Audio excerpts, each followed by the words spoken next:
Bismillahirrahmanirrahim. Assalamualaikum warahmatullahi wabarakatuh. Yang saya kasihi Dr. Elmi Baharudin, pensyarah ilmu kiraat kami. Nama saya Muhammad Amirul Azim bin Idrus dan sahabat saya Ahmad Muaz Mukrami bin Abdullah.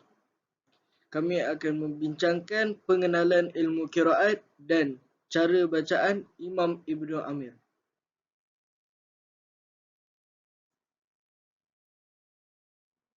Pengenalan ilmu kiraat. Kiraat dari segi bahasa ialah qiraat adalah kata jamak plural daripada qiraah yang merupakan kata terbitan masdar yang bermaksud membaca seperti mana yang dijelaskan oleh tokoh-tokoh bahasa Arab. Manakala qiraat dari segi istilah ialah suatu ilmu untuk membaca Al-Quran dengan pelbagai wajah.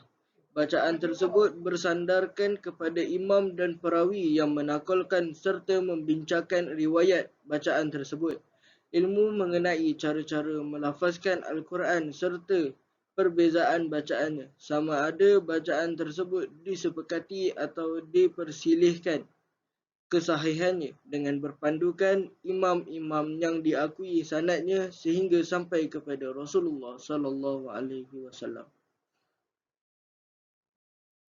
Objektif ilmu qiraat. Yang pertama, mengetahui tentang manhaj khusus bagi imam dan perawi. Yang kedua, memahami perbandingan secara mendalam tentang manhaj imam dan perawinya serta dapat menerangkan maksud matan. Yang ketiga, memahami berkaitan perbezaan usul dan farj al-huruf dalam ayat Al-Quran yang berkaitan berpandukan matan Asy-Syatibiyah dan Ad-Durrah. Riwayat Imam Ibnu Amir. Nama Abdullah bin Amir bin Yazid bin Tamim bin Rubai'ah bin Amir al-Yahsabi. Beliau lahir 21 Hijrah, setengah pendapat mengatakan pada 8 Hijrah. Tahun wafat 118 Hijrah. Nama panggilan beliau ialah Abu Imran.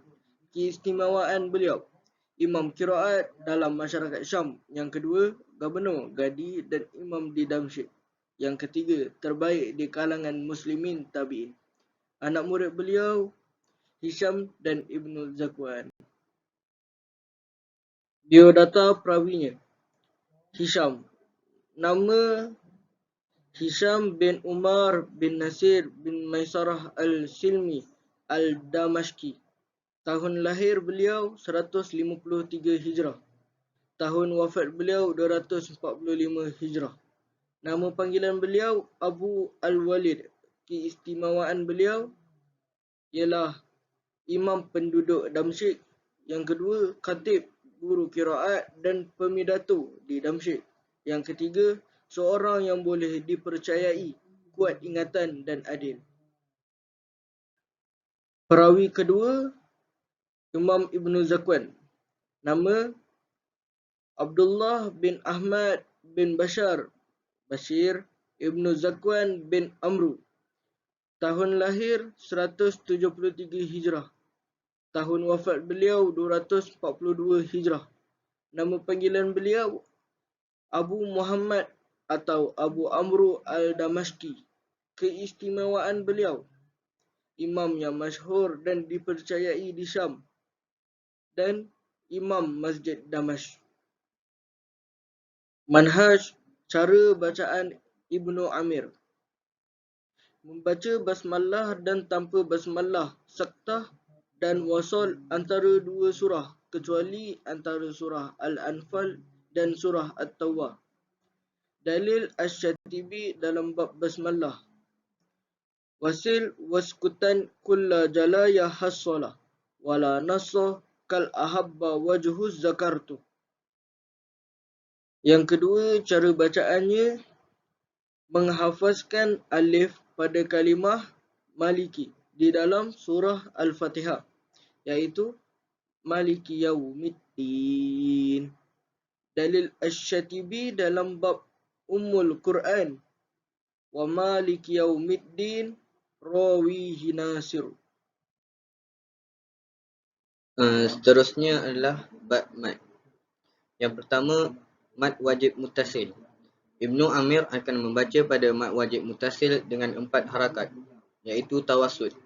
Contoh, jaa as-sama'u. Yang kedua, mad jaiz munfasil.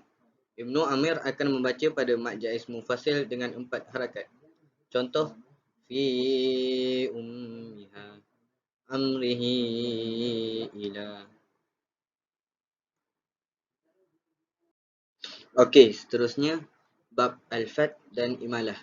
Ibnu Zakwan akan membaca dengan imalah pada kalimah sya'a dan ja'a. Pada kalimah zada, Ibnu Zakwan akan membaca imalah pada tempat pertama di dalam Al-Quran, iaitu di dalam ayat 10 surah Al-Baqarah. Selain daripada tempat pertama ini, Ibnu Zakwan akan membaca dengan al-fath dan imalah. Contohnya, ja'e, sya'e. Terusnya adalah cara bacaan ismam. Hisham akan membaca dengan ismam pada kalimah ridha, qila, waji'a.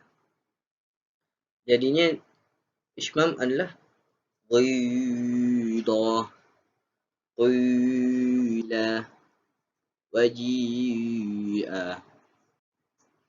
Ibnu Amir akan membaca dengan ismam pada kalimah sayyi'at, hila, siqa dan si'a.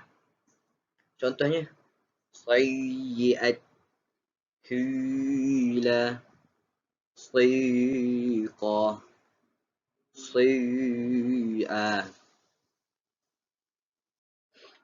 Selain itu, Imam Ibnu Amir akan membaca dengan imalah pada huruf ra pada semua awal surah yang bermula alif lam ra, iaitu Yunus, Hud, Yusuf, Ibrahim, Hijr dan alif lam mim ra pada awal surah Ar-Ra'd. Cara bacaannya ialah alif lam ra, alif lam mim ra. Dalil Asy-Syatibi dalam bab surah Yunus ialah wa ja'u ra kulli al-fawatihi zikruhu himan ghayra hafsin. Yang kedua ialah huruf ya pada surah Maryam. Cara bacaannya ialah kaf, kaf, ha, ya, ain, sad. Dalil Asy-Syatibi dalam bab surah Yunus, wa kam suhbatin ya kafa. Akhir sekali, menidghamkan huruf za pada huruf ta di dalam kalimah ittakhadhtum. Contoh, summa akhadhtuha.